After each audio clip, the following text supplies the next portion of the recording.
Part 3. You will hear two students of English called Kathy and Graham planning a display on 19th century British life and literature for a university event. First, you have some time to look at questions 21 to 24.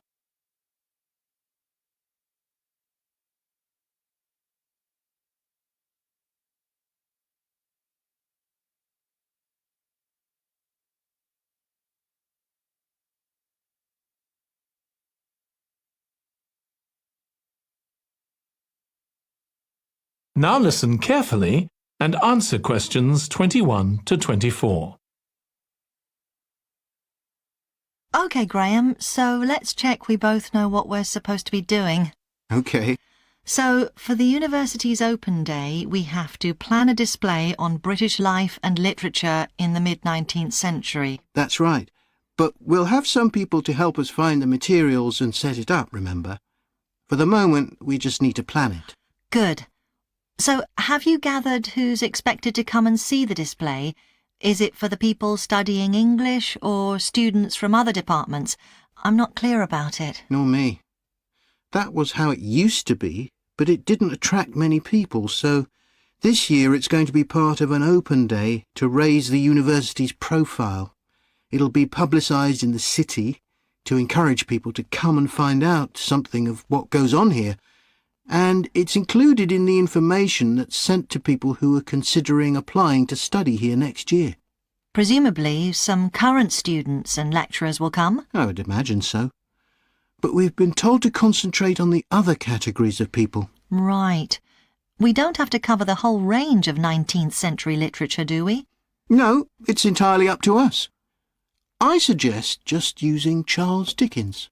That's a good idea. Most people have heard of him and have probably read some of his novels or seen films based on them.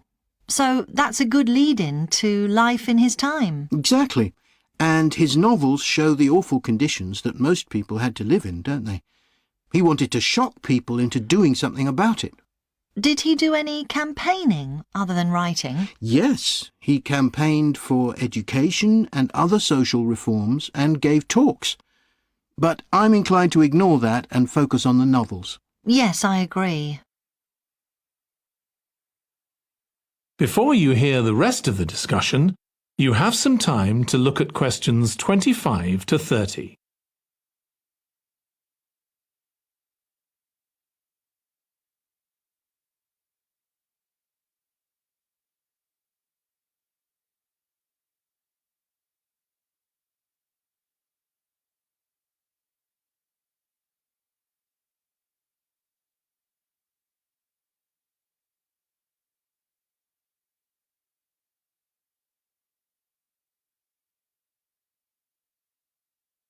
Now listen and answer questions 25 to 30. OK, so now shall we think about a topic linked to each novel? Yes, I've printed out a list of Dickens's novels in the order they were published, in the hope you'd agree to focus on him. You're lucky I did agree. Let's have a look. OK, the first was The Pickwick Papers, published in 1836. It was very successful when it came out, wasn't it? And was adapted for the theatre straight away. There's an interesting point, though, that there's a character who keeps falling asleep, and that medical condition was named after the book, Pickwickian syndrome. Oh, so why don't we use that as the topic and include some quotations from the novel? Right. Next is Oliver Twist. Mm-hmm. There's a lot in the novel about poverty, but maybe something less obvious. Well, Oliver is taught how to steal, isn't he? We could use that to illustrate the fact that very few children went to school, particularly not poor children, so they learnt in other ways. Good idea. What's next? Maybe Nicholas Nickleby? Actually, he taught in a really cruel school, didn't he? That's right.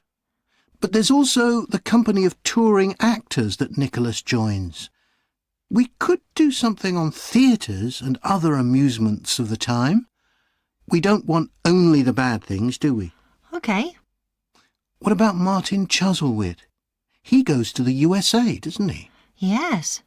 And Dickens himself had been there a year before and drew on his experience there in the novel. I wonder, though. The main theme is selfishness.